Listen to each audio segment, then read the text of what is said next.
গয়নাগুলো ঠিক একদিন আগে বনলতা ঠাম্মির ঘর থেকে সরিয়ে নিয়েছিলাম।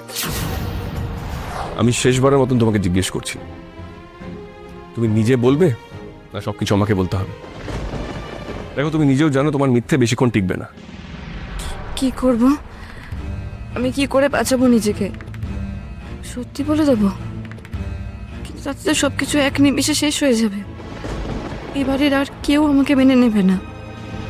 ফাইন, তুমি তাহলে বলবে না তো? ইন দ্যাট কেস আমি সকলকে বলে দিচ্ছি।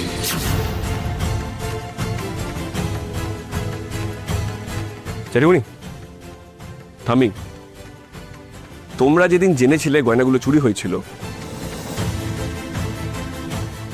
গয়নাগুলো ঠিক একদিন আগে বনলতা ঠাম্মির ঘর থেকে সরিয়ে নিয়েছিলাম। আজই ডাউনলোড করুন আর এনজয় করুন আপনার পছন্দের শো।